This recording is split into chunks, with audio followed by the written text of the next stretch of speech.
자, 그러면 이제 코노엘의 이제 정치를 볼게요. 코노엘은 어 왕이 될 수 있음에도 불구하고 자기 스스로 왕을 거부하고 공화정을 지향을 했죠, 공화정을.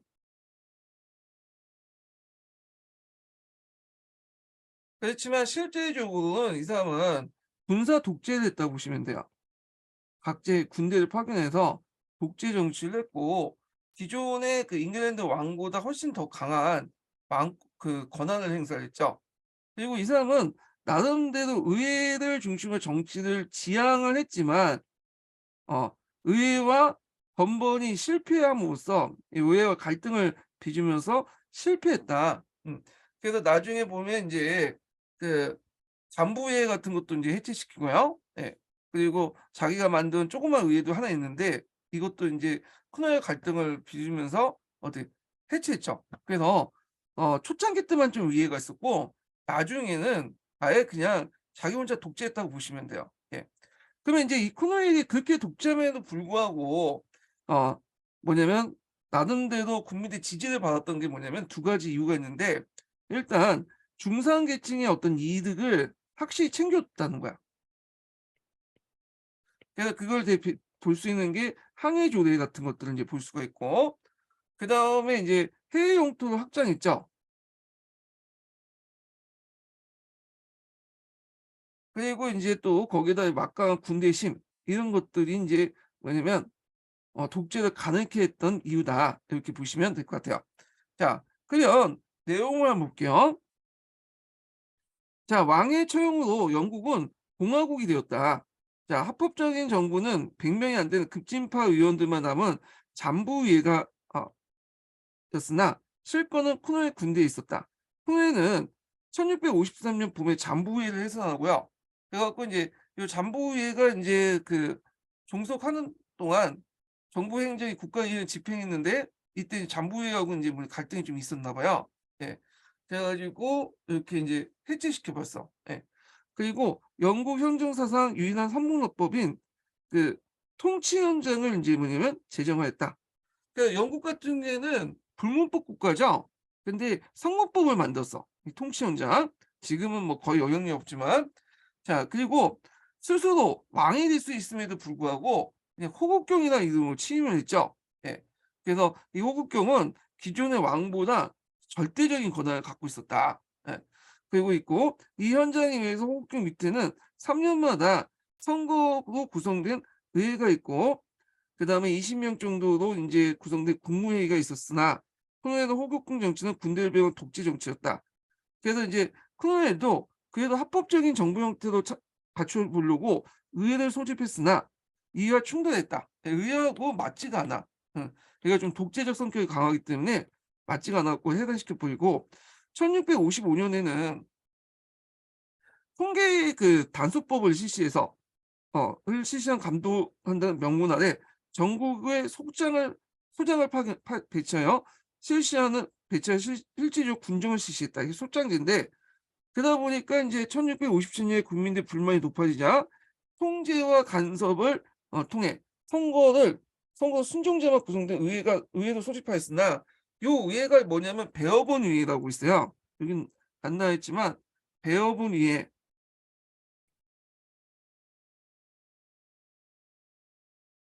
소의회라고 또 하죠. 자, 이것과도 충돌하여 해산되었다. 네. 찰스 1세 철 이후 쿠노의 정치력으로 그의 군사 독재를 합법화했으며 마지막까지 성공하지 못하였다. 이렇게 보시면 되는데 자, 그래서 이제 내용 보면 그래도 쿠노의 호국경 정치가 하에는 일단 질서는 잡혔고 포면상으로 평온화했다. 그의 통치는 철저하게 청교도주의에 입각해서 인제 했죠. 그래서 인제 통기당수법을 이제 마련해서 그 인류에는 극장문을 닫고 간음, 음주, 주정, 본갖 닭의 투기, 도박을 금지시켰다. 자, 요것 때문에 인제 어 나중에 청교도 큰원에 죽고 나서 완전히 이제 청교도주의에 대해서 상당히 이제 사람들이 실증을 느끼게 돼.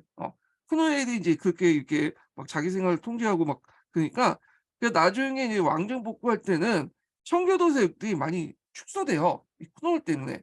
예. 너무 원리 원칙대로 하다 보니까 그렇게 됐는데 그래서 영국 같은 경우에는 크롬웨어에 대해서 그렇게 인식이 안 좋아요. 예. 우리 입장을 볼 때는 약간 인제 뭐냐면 좀 성향적 성격을 갖고 있는데 영국에 가 보시면 알겠지만 크롬웨어에 대해서 별로 성격이 이 평판이 안 좋아, 이 사람이. 예. 한편 공화국 시대에서 아일랜드 카톨릭 교도가 반란을 일으키자 크로에는 이를 무자비하게 이제 탄압하여 지금까지 크로의 저주도 아일랜드인의 그 기억에 오래 남게 됐다. 그리고 스코틀랜드도 인제 장로파의 반란이 있어서 그래도 간대한 편이었다. 이렇게 있는데 그 당시에 인제 여기 보시면 그 당시 그 코넬이 스코틀랜드 반란일 때 여기도 치고 아일랜드 원정도 해요.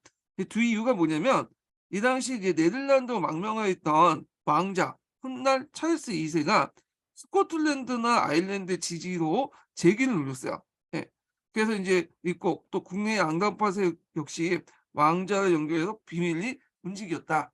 그래서 이 당시에 인제 그 아일랜드와 스코틀랜드 반란을 일어날 때 곳곳에 찰스 2 세가 개입을 했다는 거죠. 예. 그래서 인제 있는데 요 관련된 내용은 여기에선 간단하게 언급돼 있는데 서총에서는 좀 자세히 돼 있죠. 요거 한번 읽어 볼게요.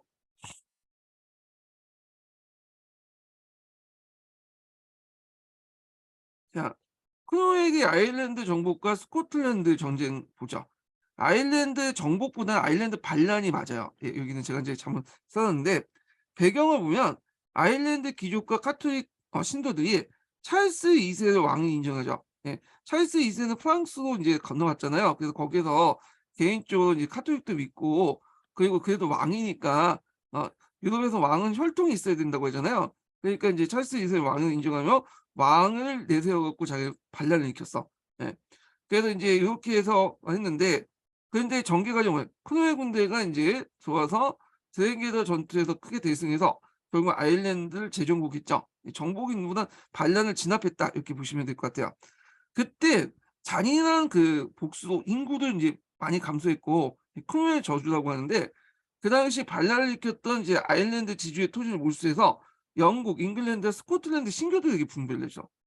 그래서 코노웨이들이 강제 이주시키는데 이것 때문에 오늘날 문제가 생겼어요. 왜냐면 영국 보시면 여기 북부 지역에 북아일랜드가 있잖아요. 이 북아일랜드가 그 지금도 이제 뭐냐면 분쟁 대상이 있죠.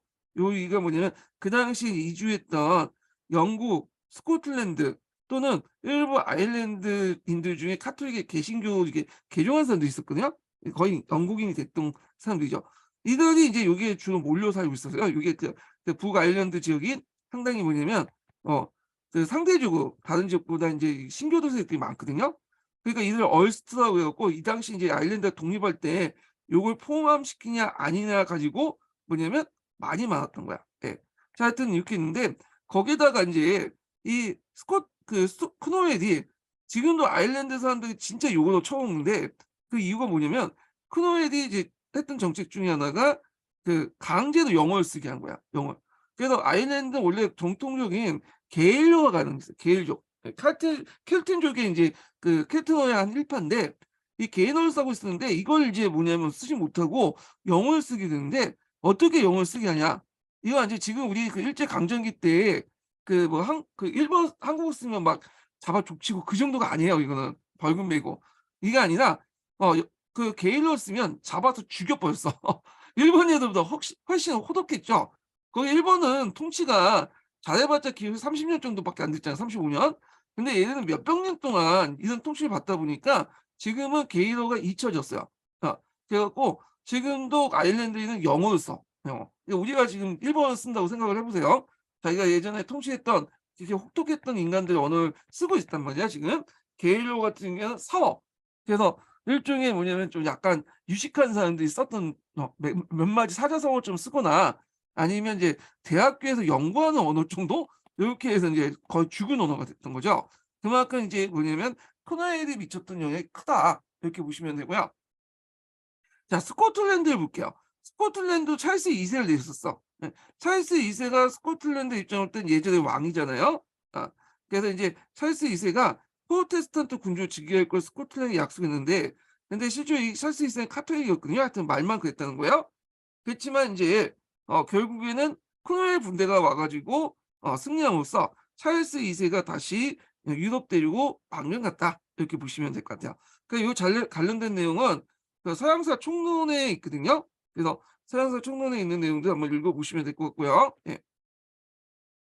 다시 이제 들어와서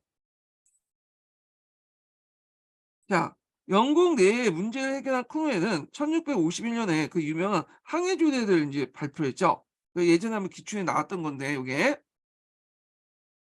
자, 그래서 네덜란드 중개 무역을 타격을 입혔다.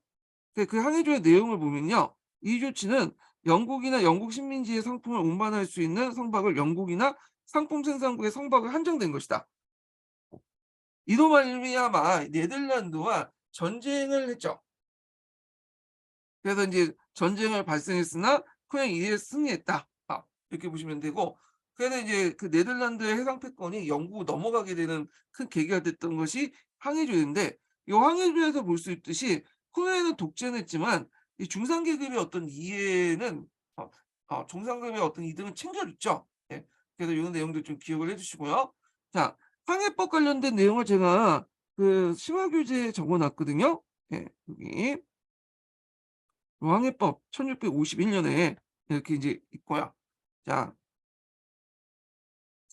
그다음에 인제 그 클로에는 말년에 에스파냐하고 이제 전쟁을 시작했는데, 그 결과 영국의 영국은 카리브해 그 충분한 설탕 생산이었던 자메이카를 획득했다는 거. 그래서 인제 이 어려운 시절에도 영국의 해상 발전과 해외 진출을 계속하게 되었다. 이렇게 이제 보시면 될 것 같아요. 자, 1658년에 코노에 사망되니까 그의 아들 리처드가 이제 호국경을 신했으나 그는 재간이었고 국민의 불만을 더 이상 호국경의 정치로 지속시킬 수 없는 상황이었다. 그래서 이 군사령관이었던 그 몽크 장군이 그 프라이드 숙청에서 추방됐던 위원들의 어 생존자 중 잠부를 재소집해서 찰스 1세를 장남을 다시 국왕으로 추대했다. 이렇게 해서. 그러니까 어떤 분이 요 구조를 보고 잠부회가 뭐냐면 국왕으로 이렇게 추대를 했는데, 잠부회는 우리가 알던 청교도로 구성돼 있잖아요. 그 청교도들이 국왕을 추대했냐 이런 식으로 해석하시는 분들이 있더라고요. 그게 아니죠. 문맥을 잘 보시면 몽크 장군이야. 몽크 장군은 왕당파예요. 그 왕당파가 인제 뭐냐면 어떤 몽크 장군이 잠부회를 소집한 이유가 뭐겠어요 이걸? 어? 그건 뭐냐면 일종의 인제 형식적인 거죠. 뭔가 정당성을 만들고 잠부회를 소집해 갖고 국왕을 추대하고 다음 후에는 넘긴다는 어떤 가도기적이고 형식적인 측면에서 잠부회를 소집한 거지, 이 잠부회가 인제 청교도들이 국왕을 그 찰스 2 세를 포기한 게 아니에요. 예. 그래서 맥락을 좀 보시고 인제 봐 주셔야 된다라고 보시면 될 것 같아요. 자, 그다음에 혁명의 의의인데, 이게 의의는 이게 좀 나오기가 힘든 게 상당히 뭐냐면 말들이 많아. 예. 그렇지만 이제 전반적으로는 이게 계급혁명 아니다. 예, 마르크스주의자들 같은 경우에는 이걸 계급혁명으로 봤는데, 이 조사해 보니까 이거는 이제 뭐냐면 계급혁명을 볼 수 없다. 이런 게 이제 중론이거든요. 그래서 이제 뭐 첫 번째 단락은 각자 보시고, 자, 여기부터 두 번째 단락부터 볼게요. 자, 청교도 의의는 무엇일까? 그거는 투더 시대 때 이래 사회적으로나 경제적으로 귀족 계급을 잠식하면서 성장과 발전을 계속해온 젠틀 중축으로 해서 절대 왕조의 전제 정치를 타도하고 의회 중심의 어떤 그 영국 고유의 정통적인 헌정 사상의 자유와 종교적 자유를 확립했다는 혁명이었다. 그래서 이게 정치적 의의라고 볼 수가 있겠죠.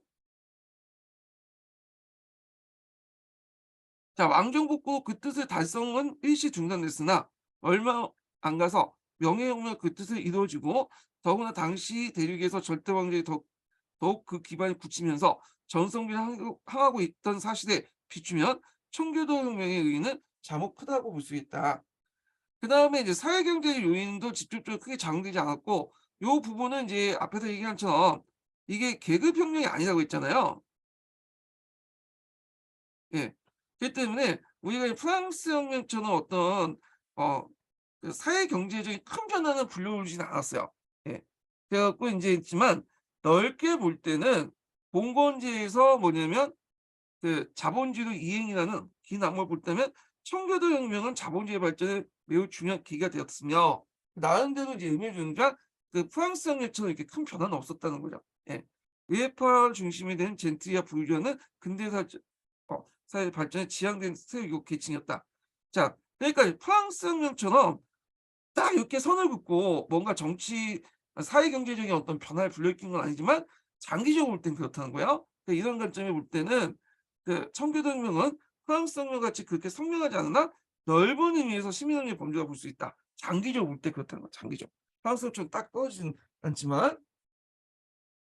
자, 그다음에 또 하나 주목하는 것은 혁명 기간 중에 두 번째고 세 번째겠죠.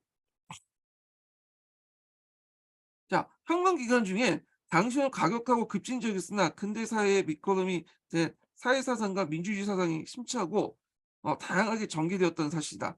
특히 확실히 이제 청교도혁명은 근대 사회와 민주 사회가 싹트고 성장한 기능진 사회적 성장한 기능진 사상적 옥토였다. 이를테면 뭐 신라원의 그 뭐냐 시인 밀턴은 아라오파치티카에서 언론의 자유를 주장했고, 이 수평파 나오는데 이것 좀 보세요.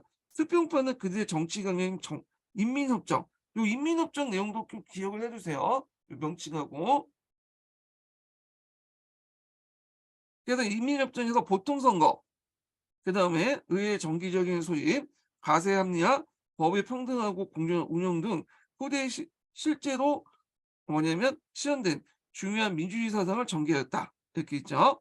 거기에 이제 입 밖에 뭐 진정한 수평파를 자처한 원 윈스틴이나 윈스틴의 디거즈 그다음에 제5 왕국파 등 정치에 중요하지 않은 사상적 흥미있는 집단이 있다. 이렇게 있는데 요게 디거즈 진정한 수평파는 정치적 평등뿐만 아니라 경제적 평등도 내세웠다. 앞에서 언급했던 거 같이 기억을 해 주시면 될 것 같아요. 자, 그래서 인제 이렇게 해서 인제 그 청교도 혁명을 봤고요. 그다음에 이제 왕정 복구로 인제 나가서 볼게요.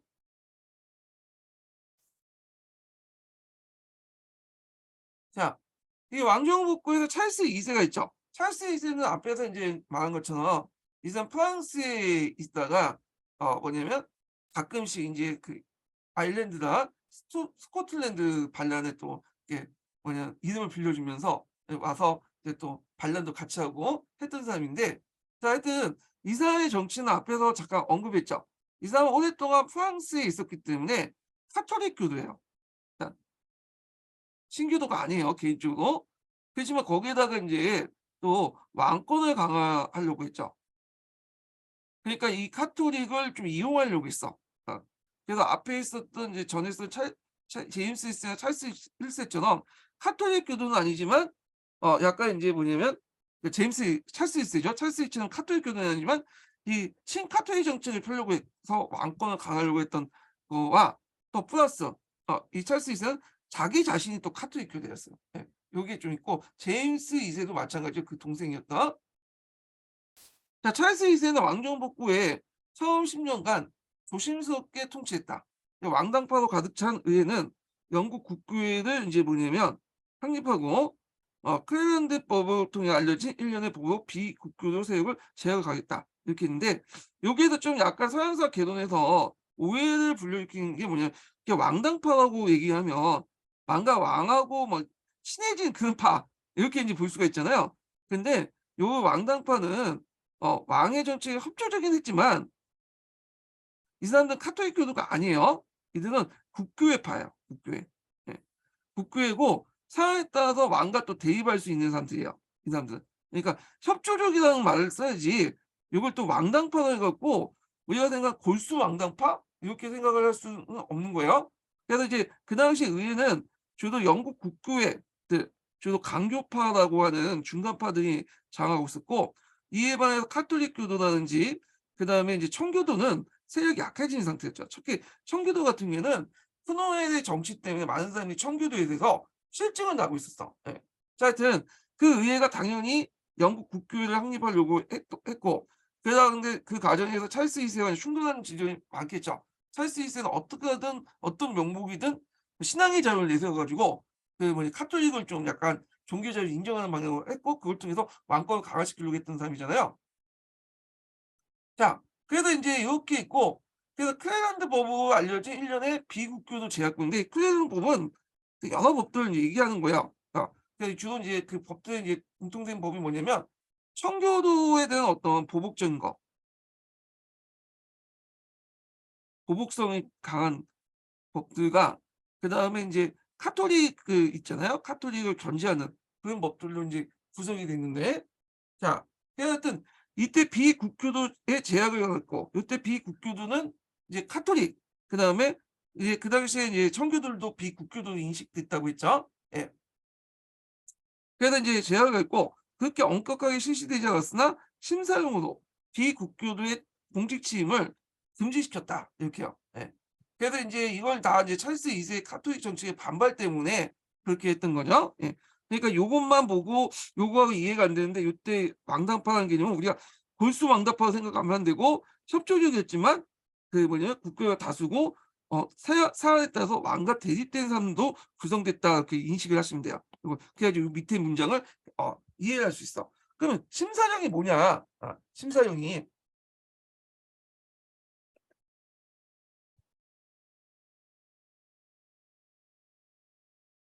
이 심사령은 뭐냐면, 그 빅국고도 그 빅국 공직 취임을 금지시켰다고 했는데, 이게 인제 엄밀히 말하면 인제 이게 구체적인 내용은 아니고 이거는 목적이죠.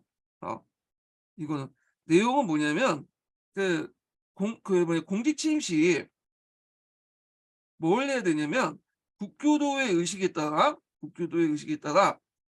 그 뭐냐면 성체성사를 해야 돼. 성체성사. 어. 성체성사를 하는데, 이거에 대해서 이거는 인제 뭐냐면 카톨릭 교도나 청교도들이 받아들일 수 없는 거야. 왜 받아들일 수 없냐? 자, 카톨릭 교도 입장일 때는 성체성사는 인정하죠. 그렇지만 자기 나름대로 어떤 성체성사의 어떤 의식이 있는 거야. 근데 국교도의 의식에 따라서 한 거는 도저히 받아들이지 못하죠. 그러니까 이제 이 카톨릭 교도는 당연히 이것을 하면 공직침을 할 수 없잖아요. 자, 청교도 입장 올 때는 성체성사 자체를 부정하는 거야. 이 사람들은 이건 성찬식이지 성사 자체를 부정하는 사람이기 때문에 당연히 성차 성사를 할 수 없죠. 예. 그러니까 인제 카톨릭을 이제 겨냥한 법이었지만 청교도들도 이게 할 수 없게 된 거죠. 그래서 카톨릭과 청교도들이 나중에 인제 뭐냐면 이게 이것 때문에 공직 취임을 못 하게 돼. 나중에 명예혁명 후에 그 청교도를 대상으로 좀 약간 규제를 풀었어요. 어떤 식으로 풀었냐면, 너희들이 인제 이거 대신에 왕에게 어 충성 서약을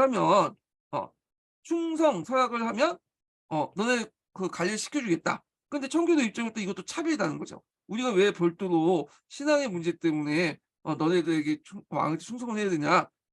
안 해도 우리는 충성한다. 뭐 이렇게 인제 하니까, 그러다가 이 규제가 언제 인제 폐지됐냐면, 나중에 했지만 이제 19 세기 초반에 인제 폐지가 되죠. 심사령이 폐지라고 하는데 실제로 신사를 개정이라는 게 많이 맞아요. 나중에 하겠지만 요 규정을 폐지시켜 버린 거야. 이 충성 서약을 안 해도 그냥 공직 취임을 가능하게 했던 거죠. 그래서 하여튼 요 내용으로 구성돼 있다, 이렇게 보시면 되고요.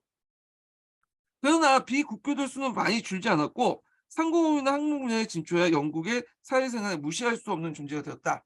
자, 찰스 2 세는 금욕주의적 청교도 생활 방식을 그 종지 종집을 찍었고, 국민은 즐거운 생활 부활을 환영했으나 도덕의 어떤 이양과 방조의 흐름면도 있었다.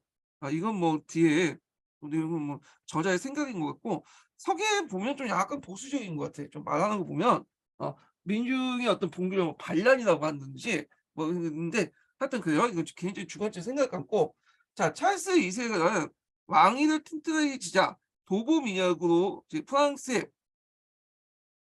그 뭐냐 누이 14 세와 손을 잡고 카톨릭 교도의 신앙의 자유를 주기 위해서 비국교도까지 자유 확대시키려고 했다, 그랬죠. 그래서 이 도보 민약이 있는데, 도보 민약은 영국과 이제 제3차 영국과 네덜란드 그 전쟁 당시에 잉글랜드 찰스 2 세하고 프랑스의 누이 14 세가 딱 맺어진 조약이야. 1676 년에 맺은 비밀 조약이죠. 어.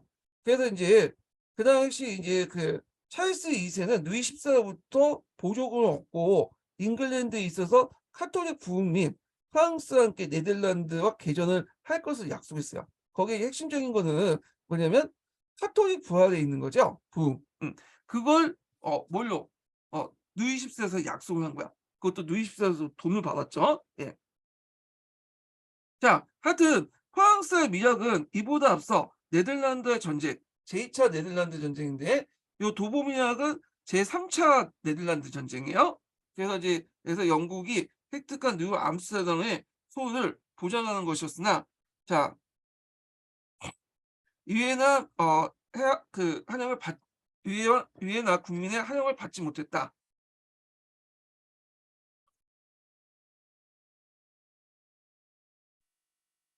자, 그래서 인제 이렇게 있고 그래서 인제 이게 무슨 프랑스의 미학은 이보다 앞서 네덜란드의 전쟁에서 영국이 획득한 뉴 암스테르담의 소유를 보장한 것이었으나 어 위에나 국민의 뭐냐면 환영을 받지 못했다. 이게 이해가 안 되네. 이해가 안 되는 게 뭐냐면 도보 미학이라는 것 자체가 그 뭐예요 이게 프랑스의 미작이잖아요. 그래서 미작이라는 게 뭐예요? 그 몰래 맺었다는 건데 이게 어떻게 알려져 가지고 그렇게 했는지 모르겠지만 하여튼 이제 뭐 알려졌나 봐요. 석에 따르면 제가 나중에 한번 찾아서 다시 볼게요. 그래서 하여튼 다시 알려져서 이게 그냥 일부가 알려졌다는 건 같은데 모르겠어. 그건 2차 이제 네덜란드 2차 전쟁에서 이게 3차 전 때 맞죠. 그보다 앞서니까 2차 전쟁 때 그 영국이 했던 뉴 암스테르담을 소유권을 보장한 것이었으나 위에나 국민이 하는 거죠. 위에나 국민이 알았다는 거 아니야. 어. 이게 일부가 누설된 것 같이 이렇게 얘기를 한 것 같은데 정확하게 모르겠어요. 내가 찾기로는 이게 내용이 없는데. 예. 요걸 제가 찾아서 내가 알려드릴게요. 자, 하여튼 영국이 획득한 그 뉴 암스테르담의 그 소유는 맞는데 원래 이게 네덜란드가 소유한 땅이죠. 원래 그 맨하탄 지역을 인디언한테 사들여 갖고 그 당시 이제 네덜란드인지 이쪽 거점으로 삼기 위해서 만든 건데 이것을 이제 뭐냐면 그 영국이 그 가져간 거죠. 전쟁에 승리해서 제2차 네덜란드 전쟁에서. 그래서 그 대신에 인제 앞에서 얘기했던 수리남 지역을 떼줬다고 했죠. 예. 그래서 인제 있고 그 지역을 이제 요크공의 이름을 따서 뉴욕이라는 명칭으로 바뀌었다 이건데 자, 하여튼 더구나 이 카톨릭 세력대 부활 움직임에 대해서 의회는 즉각적인 반발을 심사적으로 제정했다. 자, 이 무렵부터 의회내에 왕에 매수되거나 왕을 지지한 여당권 토리당과 왕의 전제 정치를 배격하여 프랑스의 카토릭을 경계하는 야당권 시그당이 형성되기 시작했다. 이렇게 있죠. 자, 이 토리당이 인제 시그당이 형성된 거는 공식으로 된 것은 나중에 제임스 2 세가 즉위할 때 제임스 2 세를 지지하는 당당이 토리당이 된 거고요. 그다음에 그 반대하는 당이 인제 시그당이 돼요. 물론 토리당도 이제 제임스 2 세를 지지했지만 제임스 2 세가 이제 친카톨릭 정책을 인제 하니까 이제 자기의 초창기 때 지지를 포기 철회하고 이 시그당과 함께 이제 제임스 2 세를 몰아냈죠. 그렇지만 하여튼 그때는 그랬고 그런 성세가 인제 찰스 2세 때부터 형성됐고 제임스 2세 때 토리와 시그라는 단어가 요때 붙여진 거야. 예. 그리고 그전에 찰스 2세 때는 그런 것들이 형성되기 시작했다는 거. 그리고 공식적으로 토리와 시그는 제임스 2세 때부터 인제 붙여진 명칭이고요. 예. 그래서 하여튼 이렇게 있고 자, 1670 년대 말에 의회 주도권을 장악한 시그는 카톨릭 왕제였던 제임스의 왕위 계승을 배제하는데 성공하지 못했으나 이에 반해서 토리는 그 제임스의 왕위를 찬성했던 사람들이죠. 자, 임신 보호령을 제정해서 어 그 당시 피고를 무한정 구금할 수 없고 일정한 기간 동안 재판을 하여 그 제명을 명시할 걸 규정했다. 이렇게 인제 있고요. 자, 이러한 의회의 움직임에 대해서 찰스 이는 의회를 소집지 않고 전쟁을 통치를 하려고 했으나 얼마 안 가서 사망했다. 그다음에 찰스 2 세에겐 적자가 없었기 때문에 예 아마 인제 부인한테 없다는 거죠. 그래서 보통 유럽에서는 왕비한테 낳은 자식이 아니면 다 이걸 아들로 인정하지 않아요. 예 자식을 인정하지 않 이들은 이제 뭐냐면 서자지 서자는 뭐냐면 유럽 아시아 지역의 서자는 왕이 될 수 있는데 유럽에서는 서자는 왕이 될 수가 없어요. 이 원칙이 있어요. 하여튼 찰스는 적자가 찰스 2 세에 적자가 없기 때문에 그의 동생이었던 제임스 2 세가 왕위에 올렸다.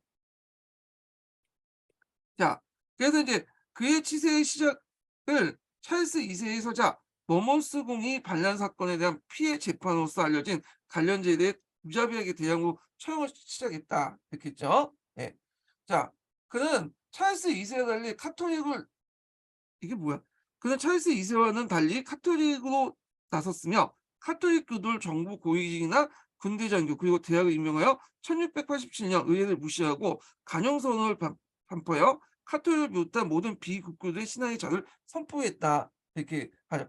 찰스 2세와 달리라고 했는데 이거 뭐 어떻게 해석하는지 모르는데 아마 제가 이제 문맥을 볼 때 찰스 2세 같은 경우에 친카톨릭 정책을 눈치를 보면서 좀 했는데 제임스 2세는 대놓고 했다. 이렇게 하는 것 같아요. 그 앞에 있는 문장을 보면. 예. 그래서 카톨릭 교도에 이제 그것을 임명하고 그다음 의회를 무시하고 간용성을 이제 하고 있고 그다음에 이제 두 번째는 그는 또 모든 계층의 민심을 떠달라고 하는 떠나게 하듯이 심사령과 임신보호법을 본을 폐기했다. 그죠. 예. 그래서 심사령과 임신보호법은 잠시 폐기됐다가 나중에 명예혁명 이후에 다시 부활돼요. 이거는요.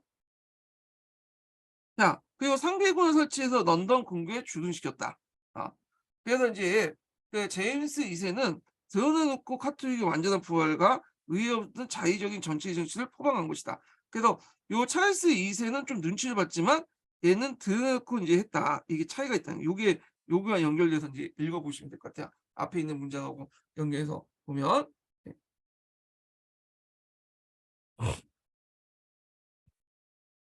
자, 그다음에 이제 보면 자, 그래도 이제 청교도 혁명이라는 내란의 기억이 생산 이해나 국민들은 참았다. 왜냐하면 제임스 첫째 왕비에게는 딸밖에 없었고 그중 메리는 신교도인 네덜란드 총독의 시집을 갔기 때문이다. 이 메리는 자기 아버지는 청교도였지만 천주교였지만 이 사람은 그 자기 남편에 따라서 청교도였어요. 개신교였죠. 자, 그러나 이제 제임스 2세 두 번째 왕비, 젊은 왕비에게 왕자가 탄생되자 더 이상 참고 기다릴 수 없었다. 그래서 원래 이제 시그는 제임스 2세의 즉위를 반대했던 애들이고 얘들은 찬성했던 애들인데 이 토리가 보니까 제임스 2세가 이제 뭐 대놓고 이제 하네? 그러니까 도와서 뻔했죠. 그래서 토리와 시그가 이제 힘을 합쳐서 비밀이 네덜란드 총독 오렌지공 월리엄에게 그다음 그의 아내 메리와 더불어 영국왕의 대역축을 요청했다. 월리엄이 이제 이를 받아들이고 1688년 11월에 약 14,000명의 군대를 보내고 영국에 상륙했을 때 제임스 2세를 옹호하는 세력이 없었고 제임스는 프랑스로 도망갔다. 예, 이렇게 있죠. 그래서 이건 앞에서 그때 이제 그 오렌지공 월리엄 월리엄 3세죠. 이 사람이 누구하고 싸우고 있었죠? 루이 14세하고 싸우고 있었죠. 근데 루이 14세가 얘가 인제 영국을 건너가면 영국에 내분이 일어날 걸 생각해서 약간 인제 포위망을 풀고 있었죠. 그래서 그 틈을 노리고 이 오렌지군 월리엄이 건너왔는데 내분은커녕 그냥 제임스 2세가 도망을 빤스를 해 버린 거야. 예. 그래서 이제 피를 흘리지 않았기 때문에 이걸 명예혁명이라고 하죠. 자, 이에 의회는 1689년 1월에 제임스 2세가 왕국과 인민사이의 원초적 계약을 파기하고 기본법을 위반함으로써 왕국의 헌법을 파괴하였고 또한 스스로 왕국을 떠났기 때문에 왕위는 공이다. 비어 있다고 선언하고 월리엄 3세와 메리 2세를 공동 왕으로 추대했다. 그래서 피 한 방울 흘리지 않고 혁명이 이루어졌기 때문에 명예혁명이라고 한다. 자, 그러나 이 명예혁명은 왕의 구체만 있다는 것이 아니다.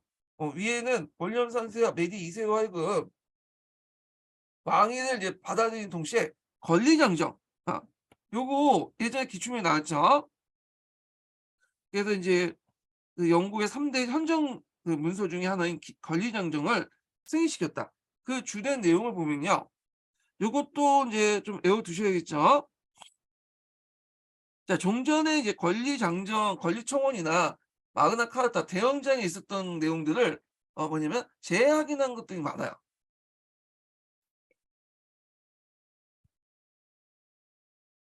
자, 의회 승인 없이 법을 제정하거나 법의 효력을 정지시킬 수 없다. 예, 의회 승인 없이 가세할 수 없다. 자, 의회 승인 없이 상비군 유지할 수 없다. 자, 의회 선거는 자유로하며 의회 내 토론은 자유로워야 한다. 자, 의회는 자주 소집되어야 되며 법은 공정하고 절저하게 운영해야 된다. 자, 이는 그 여기가 이제 내용이고 그 밑에가 이제 의의라고 볼 수가 있겠죠. 자, 중세 이래로 영국의 현실적 정통을 종합하여 확인한 것이지만 실제 왕권을 제압하고 의회의 우위를 확인한 것이었다. 자, 의회는 권리장정에 의해서 곧 이를 보충하는 일련의 혁명적 조치를 취했다. 이렇게 했죠. 자, 여기에서 이제 여기까지가 의의고, 여기가 의의고, 여기가 혁명적 조치인데 요 내용을 좀 외워두셔야 돼요. 요거 기출에 나왔어. 네. 자, 혁명적 조치를 보면요. 첫 번째는 군대의 통수권을 의회가 장악한다. 그다음에 간용법을 인제 그 됐죠. 간용법으로 비국교도의 인제 그 신교도의 예배의 자유를 허용하고 이렇게 있는데 여기에서 주의할 건 비국교도 안에 신교도가 있지만 또 카톨릭이 있죠. 근데 카톨릭은 허용하지 않았어요. 네. 그래서 주로 신교도 예배만 이제 허용했다. 그리고 인제 명예혁명 이후부터 신교도는 인제는 독립교회가 돼 버려서 완전히 뭐예요? 이제 영국 국교에서 이제 분리돼 나갔죠. 네. 그다음에 3 년마다 의회 정기적인 소집을 규정하고 그다음에 검역법을 폐기하고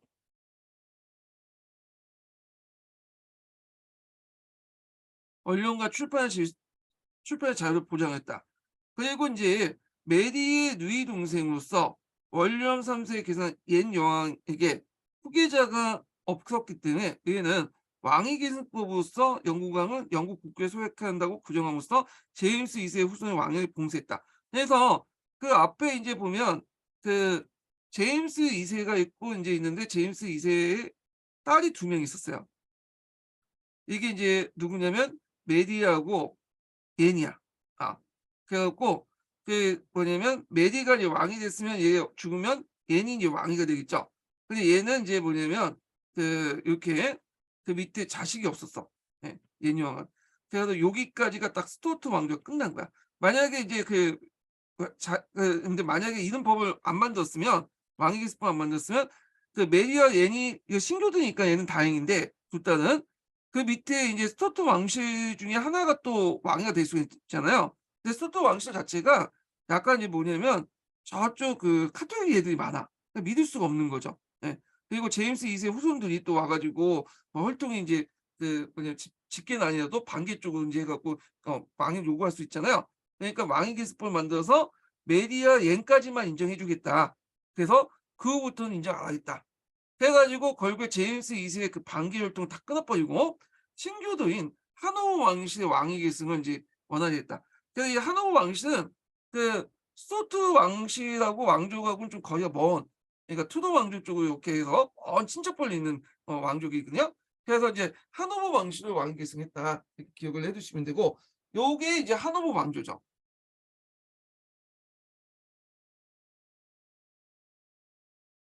그래서 하노버 왕조는 이제 최초의 그 샀던 사람 조지 1 세가 이제 하노버 왕조가 됐죠. 이 사람이.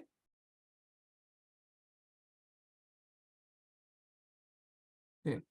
그래서 하노버 왕조가 독일의 하노버궁 조지 1 세가 즉위하면서 이 하노버 왕조가 됐다는 거. 자, 근데 이 사람은 그 영국 국내를 몰라요. 영어도 못하고.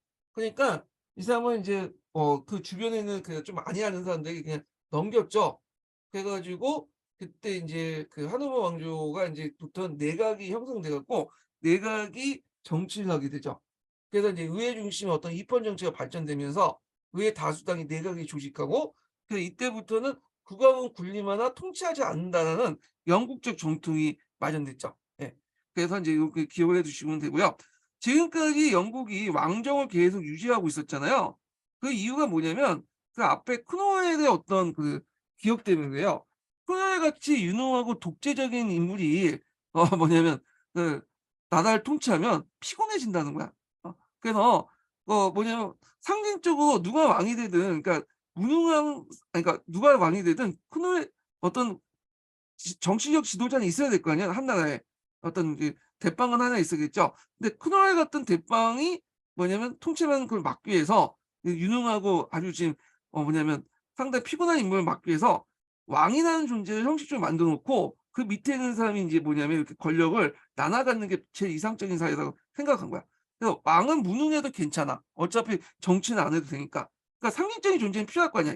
이 대빵은 필요하니까. 그렇게 만들었고 그 밑에 있는 사람들 이제 이렇게 나눠 갖는 권력을 나눠서 통치하는 방법이 그 뭐냐 이후부터 계속 지속 진행이 됐거든요, 코로나 이후부터. 그래서 이 코로나에게 상당히 큰 역할을 했다. 유도하지 않았지만. 그래서 위에 있는 사람이 제일 골치 아픈 사람이 한 명이 있으면 골치 아프니까 그냥 왕이나 허수아비 세워 놓고 그 밑에서 권력을 서로 나눠 줘 먹고 건 견제와 균형을 하는 게 제일 좋다. 이렇게 생각을 했던 거죠. 어. 자 하여튼 이렇게 있고 명예혁명 후 영국은 유럽에서 가장 빨리 절대 왕제를 타파하고 의회 중심의 입헌 정치로 길들였다. 문제는 이렇게 해서 창조된 유럽 최초의 중요한 근대적이고 국민적인 입헌 국가가 원활하고 효율적으로 운영될 수 있느냐는 것이다. 18세기 영국은 오늘의 민주주의와 거리가 멀었다. 명예혁명으로 성립된 새로운 정부 형태가 운영 가능할 뿐만 아니라 매우 효율적인 것을 효율적이라는 걸 입증하였다. 자, 정부 운영에 있어서 가장 중요한 문제인 하나의 국가 재정도 1693년 영란은행이 성립되면서 체결받았다. 일종의 중앙은행이죠. 그래서 최초로 중앙은행이 만들어졌다 이렇게 보시면 돼요. 영랑은행 같은 경우 원래는 사립은행이었는데 이게 점점 커지니까 국가가 이제 매입을 해 갖고 중앙은행 만든 거야. 그래서 정부가 이걸 통해서 낮은 이자로 돈을 차용해서 뭐냐면 그 정부의 재정에 보탤 수 있었고요. 그리고 채권도 갖다 팔 수 있었죠. 영랑은행이고. 그래서 하여튼 이 중앙은행 구실을 했다 이렇게 보시면 돼요. 이런 것들이 이제 싼 이자이기 때문에 나중에 산업혁명이 또 가능했던 거고요. 자, 정부는 6~7%는 낮은 이자로 필요한 돈을 차용할 수 있었고 그리고 유사한 계급은 그들의 대표적으로 구성된 의회가 보존인이 될 것을 확신하고 영국 운영을 통해서 정부에 융자를 했다. 자, 이하여 17세기 때 영국은 근대 국가는 리바이어든 그 구약 성서에 나오는 그 계수로 얘기죠. 그래서 길드는 데 성공했고 리바이어드는 나중에 흡수 이론하고 관련됐으니까 그때 좀 얘기하고요. 그 계수는 거대한 힘을 파괴하지 않았으나 그것은 국민의 의사와 법에 존속시키는 데 성공했다. 자, 예니어의 후계자 없이 사망하자 앞에서 왕의 계승법에 따라서 그 당시 제임스 1 세의 손녀 아들인 제가 말을 잘못했네. 제임스 1 세네. 스투어트 왕조가 아니라 투도 왕조 제임스 1 세니까 좀 약간 먼 친척이네요. 예. 그래서 이제 제임스 1 세의 이제 손녀의 아들인 하노버 공이 조지 1 세가 되었다. 그러니까 제임스 2 세하고 연결된 그 반계열쪽이 아니라 좀 더 위에 올라간 제임스 1 세의 반계열쪽이라고 이렇게 보시면 될 것 같아요. 예. 그 앞에 있는 제가 그 투도 왕조의 반계열쪽 얘기했는데 그거 좀 다시 수정해 주시고요. 자, 그는 영어조차 잘 몰랐기 때문에 정치를 장관들에게 맡기게 되고 의회에서 다수가 차지하는 정당을 내각을 조직하여 의회를 이제 책임지고 정치를 하는 책임 내각제가 간섭이 이제 시작됐다. 자, 한편 이보다 앞서 엔유왕 7세 때 통합법이라는 걸 만들어서 영국과 스코틀랜드 왕국이 정식으로 결합됐고 예전에 동국연합이 해 갖고 군주는 단일하지만 왕국은 이게 분리돼 있었죠. 하나 통합됐어. 거기에 그레이트 브리트 연합왕국이 인제 형성됐고요. 자, 그리고 인제 거기에다 이제 나중에 아일랜드 왕국까지 통합이 돼 버리죠. 이 결합은 영국으로서 신교도인 하노버 왕실이 들었을 때 스코틀랜드에서 카톨릭 스투어트 왕실 복귀할 후환을 없애고자 없애는 것이었고 후진적인 스코틀랜드에게 영국과 그 식민지의 새로운 활동 무대를 개방을 의미했다. 두 가지 의미가 있다는 거죠. 스투어트 왕조의 아까 이게 천주교가 많다고 했잖아요. 예. 그렇기 때문에 얘네들이 다시 들어온 걸 막은 거야. 얘네들이.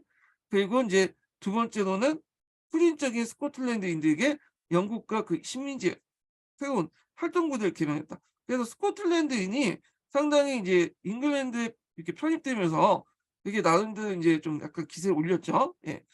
자, 그래서 인제 있고 그러나 아일랜드 카톨릭 원주민들은 1690년 제임스 2 세를 지지하는 반란을 일으켰다가 실패한 후 계속 종교적으로 강제고 압박을 받고 소요가 끊이지 않고 아일랜드는 계속 탄압을 받았어요. 예. 그래서 이제 아일랜드 같은 경우에는 나중에 이제 감자병이 돌 때도 그 잉글랜드 그 본국에서 도와주지도 않았죠. 그래서 많은 사람들이 죽고 그랬는데 하여튼 뭐 그래요. 네, 이렇게 있고. 자, 그래서 인제 요 내용들 기억을 해 두시고요. 예. 자, 바로크 양식 18 세기 때 문화 부분을 이제 넘어가기 전에 잠깐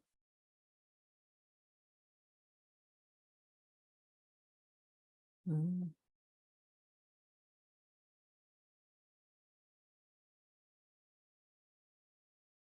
그 서강자 관련된 내용 한번 읽어 볼게요. 요거 좀 얘기할게요. 그 앞에 그 옛 여왕이 죽고 나서 스투어트 왕조가 등장했다고 했잖아요. 그래서 인제 여기에서는 이제 스투어트 왕조가 등장하고 나서 예전에 한번 얘기를 했는데, 그러니까 옛 여왕이 죽고 나서 스투어트 왕조가 하노버 왕조가 등장했다고 했잖아요. 자, 하노버 왕조가 있는데 이 하노버 왕조가 끝까지 가지는 않아요. 네. 하노버 왕조가 언제 끝나게 되냐면 빅토리아 여왕 때 끝나게 돼. 빅토리아. 이 빅토리아 여왕은 자식을 많이 뒀거든요. 누구하고 인제 결혼했냐면 이 사람도 독일 사람하고 결혼했어. 보통 왕족끼리는 같이 이제 결혼을 하고 그래요. 그래 갖고 어 뭐냐면 인제 작센 코브르코 고타라는 지역을 공국에 있는 그런 사람의 남편을 받아들여서, 이거 기도 되게 길어. 예. 작센 코브르 고타, 그 공국이 있어요. 요게 인제 그 남자를 남편 삼아 갖고 인제 했거든요. 그러니까 그 자식들은 어떻게 했어요? 요쪽 피겠죠. 되게 북의 혈통이니까. 그러니까 빅토리아 여왕을 끝으로 한국 왕조는 멸망하고 끝나고 요쪽 북의 혈통에 따라서 넘어가게 돼. 그래 갖고 인제 에드워드 7 세부터는 작센 코브르 고타 공국, 예 왕가라고 하죠. 예. 그래서 작센 코브르 고타, 그 뭐냐면 왕가가 인제 있다가 나중에 1차 세계대전 때 그 고타 폭격기가 있어요, 독일 폭격기 중에. 그러니까 그 당시 또 분위기가 반독일적이고 하니까 인제 작센 코브 고타 자체가 왕조 자체가 뭐야, 독일식이잖아요. 그러니까 '이거 안 되겠다.' 해 갖고 조지 5세 때부터는 이게 그 당시 별궁 윈저를 삼아서 윈저 그 왕조라고 하죠, 윈저. 예. 그래서 하노버, 작센 코브르 고타, 예 그다음 윈저가 이렇게 인제 넘어가게 돼요. 예. 그래 갖고 여기에서 잠깐 잘못된 게 뭐냐면, 이게 어디 몇 페이지야? 자, 현 왕실의 하노버 왕실의 후손이지만 제1차 세계대전 때 독일 명칭을 꺼려 별궁의 소재지 윈저의 이름을 따서 그 1917년 윈저 왕실로 명칭이 바뀌었다. 이렇게 했는데, 요때 독일 명칭이 하노버가 아니라, 이게 마침 하노버를 독일 명칭이기 때문에 꺼려 가지고 했다는 게 아니라 앞에서 얘기한 그 있죠?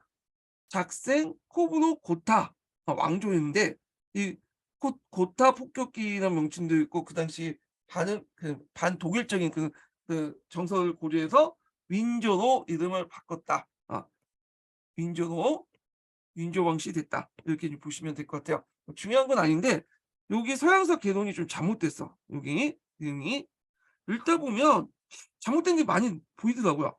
근데 제가 그 서양사를 지금 전공하지 않고 있잖아요. 그냥 저도 아마추어인데 읽다 보면 아마추어 눈에도 틀리는 게 많은데, 왜냐면 전문가 진짜 서양사를 깊게 파는 그분들 입장에 볼 때는 보면 되게 틀릴 거 많을 것 같아, 요 내용도.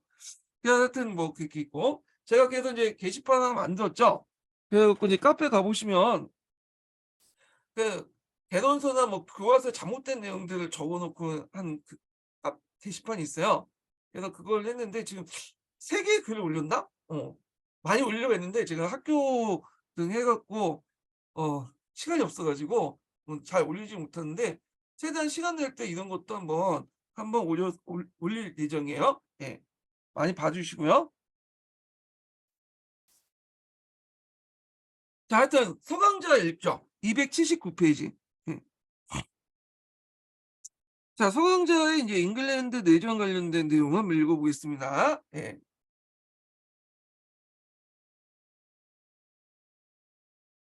자, 요거 읽기 전에 제가 이제 두 번째 인증문 알려드릴게요. 두 번째 인증문은 27 번입니다. 예. 두 번째 인증문은 27 번입니다. 이게 또 어디 갔나? 잠깐만요. 어허. 눌렸는데 날라갔네요.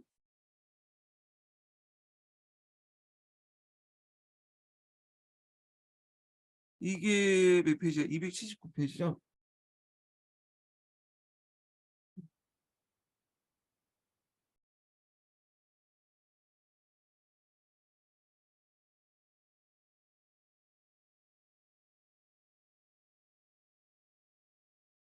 자, 한번 읽어볼게요. 자, 16세기 때 헨리 8세의 주도 시작된 잉글랜드 종교개혁은 국교회 체제를 수입하였다. 종교개혁은 국교회 체제를 수입했다.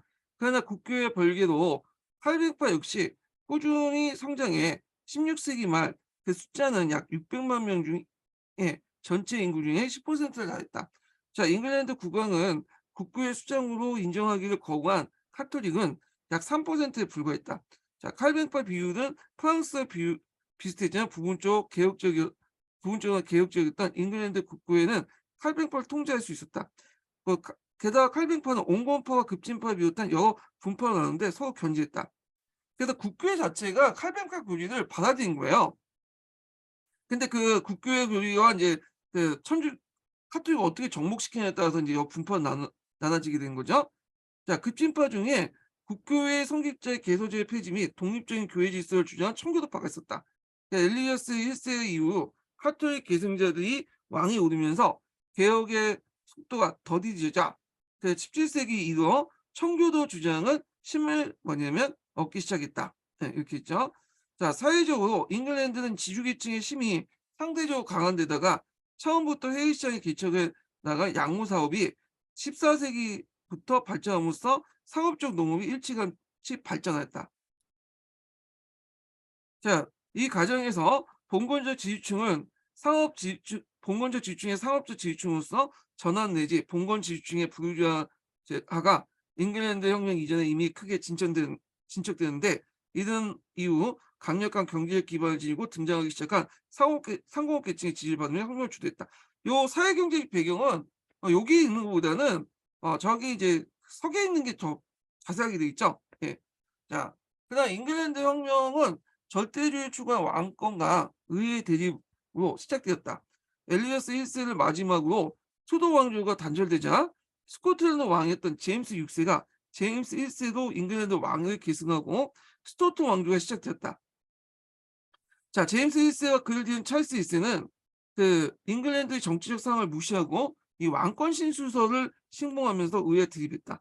특히 자의적인 어떤 가세가 있었죠. 국왕은 의회 승인 없이 가세했는데 제임스 1세는 덕세, 찰스 1세는 선박세 이런 것들 이제 가세했잖아요. 자, 의원들의 다수는 의회를 무시한 이러한 처세에 분개했다. 왜냐하면 의회는 잉글랜드 현장 질서상 왕국의 공동 주권자로 간주되었기 때문이다. 자, 하원의 과반수는 종교적 급진장이 청교도파였고 국왕의 종교적 타협 정책은 그들의 분노를 배가했다. 자, 의회는 1628년에 권리총을 제출하면서 의회 승인 없이 가세 없다라는 원칙을 주장했는데 이에 찰스 1세는 의회를 해산하고 의회 없이 통치를 강행했다. 동시에 그는 왕관 국고주의자, 이 왕관 국고주의는 고파 교회를 말해요. 자, 노드경 추기경을 임명하여 잉글랜드 국교회를 강요하다가 스코틀랜드와 전쟁에 직면했다.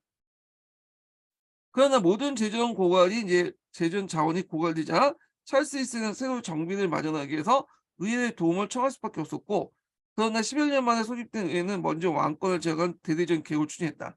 자, 그래서 이 시기까지 이제 만 해도 누구도 내란이나 혁명을 예상하지 못했는데 그러나 아일랜드에서 잉글랜드 통치에 반대하는 대규모 반란이 일어나자 이를 진압하기 위해서 군대를 보냈는데 군 통수권 문제를 계기로 의회와 국왕이 다시 한번 대립했다.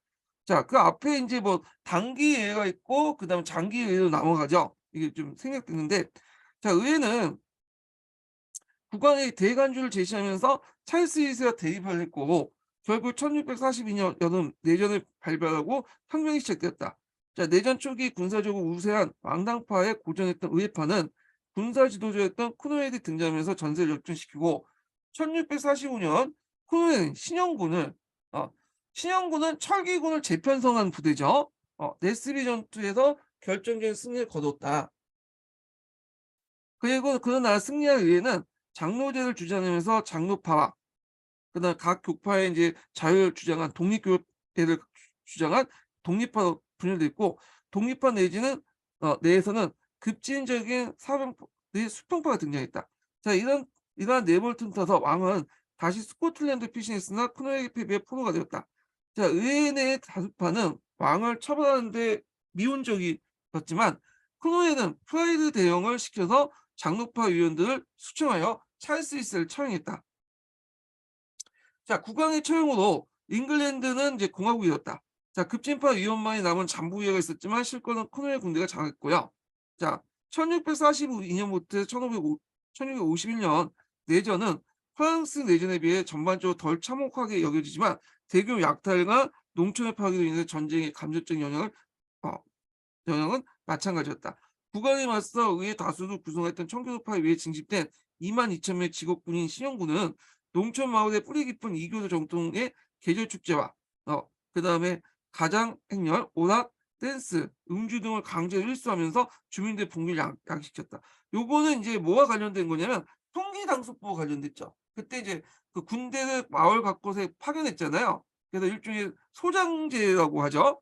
그래서 그것 때문에 인제 뭐냐면 또 이걸 통해서 군정 정치를 또 했던 거고.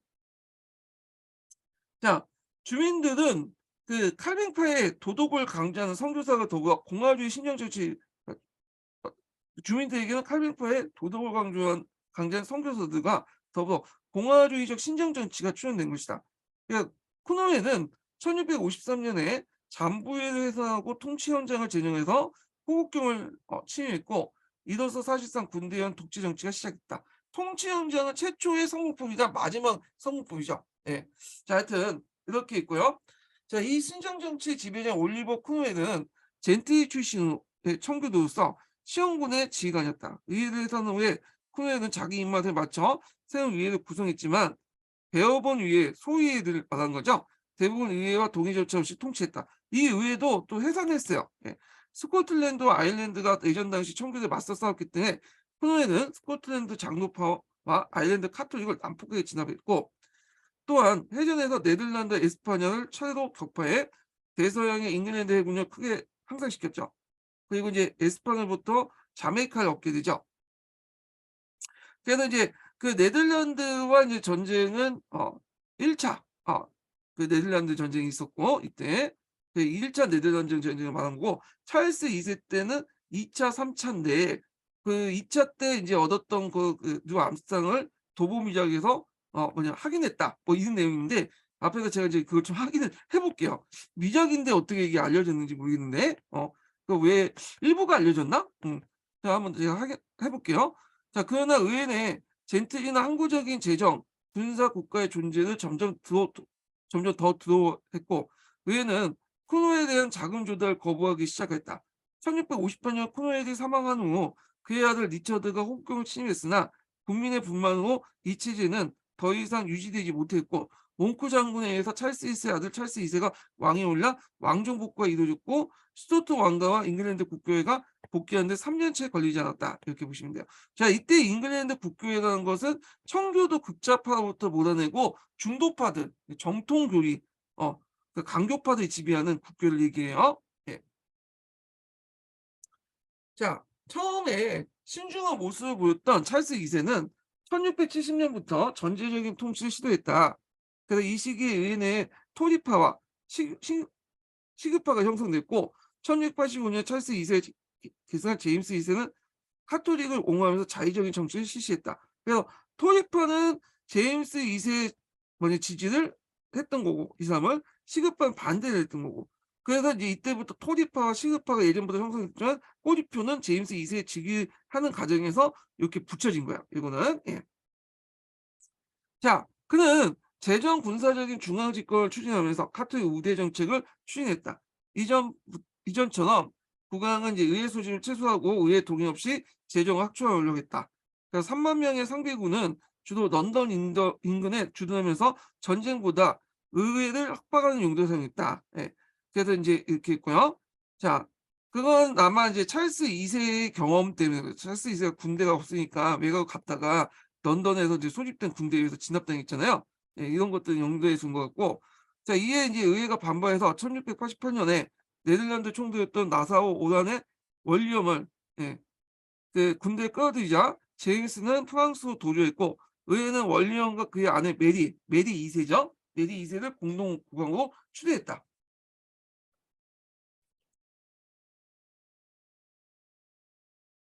그래서 이 피 한 방울 흘리지 않고 완수했던 명예혁명과 더불어 의회는 그 1689년에 권리장정을 제정하고 잉글랜드 입헌군주제를 확립했다.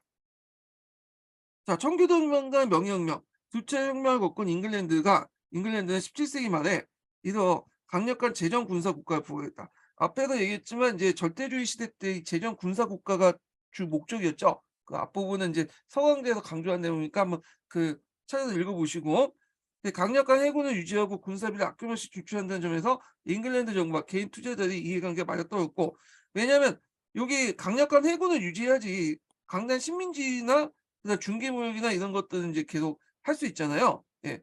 그래서 이제 이런 것들을 좀 보시면 돼요. 식민지 유지하고 중개무역을 원활히 하기 위해서 바다를 장악할 필요 있잖아요. 자, 그래서 이 비용을 부담하기 잉글랜드 은행, 중앙은행이 설립되었다. 자, 이는 근대적 신용체제의 발전을 야기했다. 잉글랜드의 국가 채무는 늘어나고 조세 부담 또한 가파르게 증가했으며 재정 군사 활동 또한 담당한 관료 집단 역시 놀라운 성장세를 보였다. 그래서 프랑스 혁명 이전에 잉글랜드는 유럽에서 가장 세율이 높은 나라였다. 1680년부터 1789년까지 군대와 전쟁에 관련된 부채 매년 75%, 85%까지 국가 예산을 지출했지만 잉글랜드는 결코 파산의 위기를 맞이한 적 없다. 왜냐하면 요 막대한 재정적인 것들을 높은 세율과 그리고 요 잉글랜드 중앙은행에서 꼬았죠. 재정에서. 그래서 재정에 편입시켰잖아요, 낮은 이율로. 자, 하여튼 동질적인 농촌 자본가 계급이, 여기에 농촌 자본가라는 것은 프랑스 같은 경우에는 서로 대립돼 있죠. 근데 되게 보통 이제 그 영국 같은 경우에는 젠틀이나 일반 상인이나 똑같아. 그래서 거의 동질적이야. 그래서 이게 농업자본이 산업자본과 산업자본이 돼요, 나중에. 그래서 같은 계층이다 보니까 그러니까 거의 뭐냐면 안정적으로 정치를 운영할 수 있었던 거야. 그래서 독립적인 농촌 자본가 계급이 젠틀 계층들이 그 뭐냐면 국가 권력을 장악한 후 잉글랜드 그 재정 능력은 자본주의 사회에서 지배구조할 수 있는 자들끼리 자기 갓을 자기 갓을 용인함으로써 보장되었다. 자, 그래서 그 결과 조세를 통해서 효율적인 재정 동원 능력을 갖췄지만 사회적으로 잉글랜드 조세는 절대주의 프랑스와 달리 정치적 축적의 논리에서 벗어날 수 있었다. 그래서 농업 자본주의가 만든 사회적 소유 체제는 경제적 잉여 배분을 둘러싼 지배계급의 정치적 투쟁을 사적 형태 경제적 대치시키, 말은 어렵게 했는데 그게 뭐냐면 프랑스 같은 경우에는 귀족 계급들이나 그 애들이 이제 절대 왕권이 이제 뭐냐면 해서 어 일반 농민들이나 이제 일반 부르주아 세금을 막 가세냈잖아요. 뜯어낸 거죠, 일종의. 근데 얘네 농촌에서 인제 그 영국 같은 경우에는 젠틀이라든지 뭐 상업자본가들 산업자본가들이나 다 일가 친족들이야. 그 얘네들이 인제 국가 권력을 장악했어. 그 국가 권력을 장악하니까 또 국가를 운영하려면 군대도 필요하고 여러 가지 여러 가지 돈도 필요할 거 아니야. 그걸 세금으로 걷었는데 그거에 대해서는 자기들의 이익을 보장하기 때문에 그거에 대해서는 불만이 없었던 거죠. 근데 그 프랑스 같은 경우에는 반대인 경우죠. 자기들 이익 보장도 없이 이제 왕이나 귀족 계급들 배만 불리는 식으로 이렇게 뜯어내니까 이게 불만은 있죠. 특히 왕 같은 게 적자가 제일 중요한 게 이제 그 왕조 전쟁 같은 막 전쟁 비용 많이 썼잖아요. 그러니까 자기 이익과 상관없는 데에 돈 쓰니까 이제 불만인데 이거에 대해서는 불만이 없었다. 대신에 이제 영국 같은 경우에 자기들이 이기기 때문에 자발적으로 세금을 냈고 거기에다가 인제 이런 그 지배가급의 어떤 정치 투쟁, 프랑스처럼 계급 투쟁이 아니라 사적 형태의 경제 착취를 대체시켰다. 이게 이제 뭐냐면 주로 인제 그 자본가들이 노동자, 농민을 착취하는 그런 걸로 대체했다. 뭐 이렇게 설명을 하고 있어요. 예. 자, 스튜어트 왕가를 몰아내고 위에는 1694년 잉글랜드 은행을 설립하면서 재정 군사 국가의 기틀을 강화했다. 메리와 월리엄이 후사 없이 사망하자 왕위는 1701년 하노버 왕조로 넘어갔고 새로운 국왕과 함께 잉글랜드와 스코틀랜드는 1707년 통합왕국이 되었다. 자, 영국은 국가 경제에 심각한 피해를 주지하면서 국가 자원을 효율적으로 추출할 수 있게 되었다. 뭐 이렇게 있고, 자, 그 밑에 이제 뭐 이렇게 그 영국이 이제 왜 국왕이 되는가 쭉 있는데 이거 각자 읽어보시고요. 예. 자, 그래서 이렇게 해서 이제 청교도 혁명 관련된 내용을 한번 봤고, 그다음에 볼 게 이제 17, 18세기 때 문화 관련된 내용 볼게요. 바르크 예술하고 그다음에 로코코 관련된 내용인데 요거는 시험 문제에 나올 것 같지 않거든요. 예. 근데 이제 전반적으로 인제 뭐 교과서 수준으로만 좀 보면 될 것 같긴 한데 잠깐 이 교과서만 좀 보고 이제 넘어갈게요.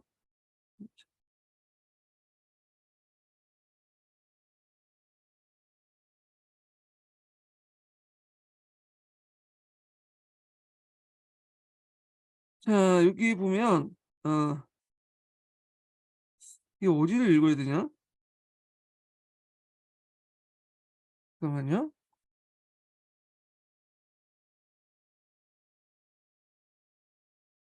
자, 여기 이제 미술 양식의 흐름은 제가 여기 윗대에 좀 정리를 했으니까 보시고요. 예. 그래서 요 부분은 서계에 있는 것보다는 그냥 어 이렇게 한번 보고 그냥 요거 이제 전체적인 흐름을 보고 서계에서 중요한 것들만 좀 찾아서 이제 볼게요. 예. 뭐 나올 가능성이 별로 없어 가지고 그냥 이거니까. 자, 바로크 양식은 16 세기, 18 세기 때 있었고 17 세기 전성기였죠. 그래서 인제 프로테스탄트 종교 개혁의 로마 카톨릭 교회 대응 양식이 유래됐다고 하는데요. 우리는 뭐 그렇게 알 필요 없고 되게 이 바로크 양식은 남성적인 성격을 갖고 있어요. 호화롭고 웅장하고 이런 것들이 있고 그다음에 인제 이게 인제 바로크 양식 건축 양식뿐만 아니라 그 음악이나 이런 궁중문화가 또 결탁이 되죠. 예, 미술도 결탁되고 그리고 이제 대표적인 이제 바로크 양식이 베르사유 궁중이에요, 여기. 예. 네, 루코코 양식은 18 세기 때 인제 있는데 요 18 세기 때 이 루코코 양식은 좀 아기자기한 모습이 있어. 여성적인 어떤 모습이 있거든요. 그래서 바로크 양식에서 인제 그 베르사유 궁중 문화를 배운 그 여자들이 지방에 가서 보니까 크게 만들 수 없잖아. 또 여자들의 성격이 있죠. 그러니까 여성스러운 이제 건축물을 이제 만들기 시작한 거야. 예. 그러면서 이 루코코 양식이 등장을 하게 됐는데 자, 이거는 바로크 양식의 거대한 것들에 대한 그 뭐냐 여성적인 어떤 양식들이 등장했다 이렇게 보시면 될 것 같고 그래서 아기자기하고 이런 것들이 되게 특징이다. 우아하고 섬세하고 기교적이고요. 자연 현상을 강조하고 고전 음악이 확립됐다. 뭐 하이든, 모차르트, 베토벤 있고 대표적인 게 그 밑에 보시면 알겠지만 상순신 궁전 있죠? 예, 요런 것들 이렇게 보시면 될 것 같아요. 보시면 될 것 같고요. 자, 그래서 인제 이렇게 있고 그러면 서기에서 뭐 중요한 내용들만 한번 짚고 넘어갈게요. 예 뭐 자, 여기 보면 다음 넘어가 바로코죠. 바로코부터 볼게요. 자, 바로크란 말은 원래 17 세기 때 건축 양식을 가리킨 말로써 베르사유 궁전이나 1666 년에 대화제 후 재건된 런던의 성 바울 대성당을 볼 수 있듯이 장대함과 장렬함, 그다음 복잡한 장식과 풍요, 뛰어난 기교를 그 특징으로 삼고 있다. 예. 그 남성적인 성격을 갖고 있다라고 보시면 되겠죠. 그러나 이는 비단 건축뿐만 아니라 이 시대의 회화나 음악 등 거의 모든 예술에 찾아볼 수 있다.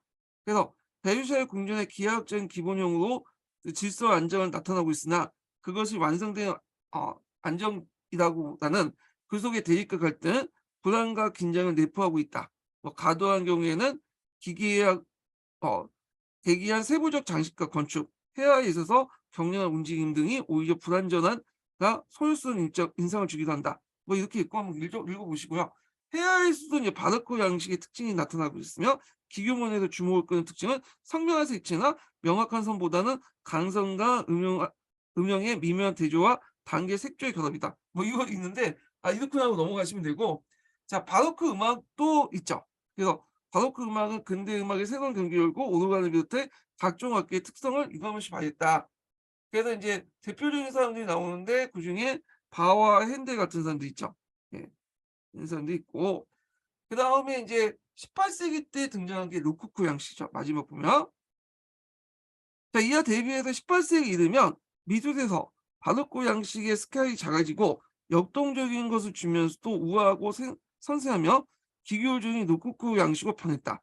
이제 음악은 하이든, 모차르트, 그다음 베토벤 등에 의해서 고전 음악으로 확립되었다. 이렇게 있고요. 자, 문학사주를 볼게요. 문학사주를 보면 고전주의가 등장하죠. 예. 그래서 이 고전주의라는 것은 주로 계몽주의의 영향을 받았고 그 이성을 되게 강조해. 음. 그래서 인제 이성이 있고 17 세기에서 18 세기 때 이렇게 있죠. 예. 그 예전에 인제 그 관련돼서 나온 게 고전주의가 나중에 발전해 낭만주의가 되고요. 너무 낭만 찾다 보니까 현실을 무시하죠. 그러니깐 사실주의가 등장하고 그다음에 사실주의에다가 어떤 자연주의 어떤 관찰법 기법을 자연과학적 기법을 추구한 자연주의가 등장하죠. 요게 이제 고전주의예요. 이 고전주의는 17 세기에서 18 세기 요렇게 이제 보시면 되고요. 예. 그래서 요거 예전에 한번 기출 예문으로 잠깐 언급됐어요. 요 낭만주의와 사실주의, 고전주의는 뒤에 있으니까 그때 좀 얘기하고요. 자, 17 세기 프랑스의 문학의 특징은 고전주의 또는 고전 전시로 알려져 있다. 이는 절도와 기율, 새로 고안된 것이 아니라 과거에 발견된 규범, 그리고 품이나 세련을 존중을 받는다. 품이나 세련의 존중을 받는다. 사실 17 세기 때 프랑스 문학은 이러한 특징을 잘 보여주고 있다. 그 표현은 엄격한 형식 속에 담겨져 있기도 하며 실질적으로 부하로의 실론에서 시와 문학적 작품의 구본적 양식을 제시했다. 뭐 이런 게 있구나 생각하시면 될 것 같고요. 자, 그래서 이제 고전주의와 관련된 내용들이 쭉 언급되어 있으니까 한번 쭉 보시고요. 자, 18 세기 후반에는 독일에서 크로포 슈트와 레싱에 의해서 참된 의미의 독일 국민문학이 탄생됐다. 자, 그들 뒤를 이어 18 세기 말에는 게테와 실러가 각각 그 젊은 베르테 소풍과 그다음에 군독을 갖고 질풍노도의 운동을 알려진 새로운 문학 운동을 추구했다. 예. 그래서 인제 있고 이걸 신고전주의라고 하더라고요. 예. 그 하여튼 있고 그들은 문학 사상을 고전주의에 속하지만 질풍과 노도 운동은 고전주의와 형식주의의 합리주의를 벗어나 더 강한 정열과 정열적인 개성의 해방을 구가하는 독일의 새로운 문학 발전 움직임이 있었다. 뭐 신고전주의에 관련된 내용이고 자 게테가 나오는데 게테는 예전에 시험 문제 나왔죠. 이 사람이 고전주의예요. 물론 신고전주의지만 고전주의에 속하는 사람이고요. 그래서 이제 게테는 수많은 작품을 썼으며 말년에 파우스트라는 대작을 써서 내놓았고 그다음에 인제 실로에게 비에른트이나 우르영 소녀원 같은 작품이 있었다. 이렇게 있고요. 자 그래서 인제 요 관련된 내용 한번 읽어 봤습니다. 예. 자 그다음에 과학혁명 관련된 내용이 있는데 요거는 예전에 한번 뉴턴과 관련돼서 시험 문제 나왔죠. 네. 그래 갖고 요거는 좀 볼 필요는 있어요, 요 부분은. 예. 그래서 과학혁명 관련된 내용은 좀 쉬었다가 진행을 하겠습니다. 예.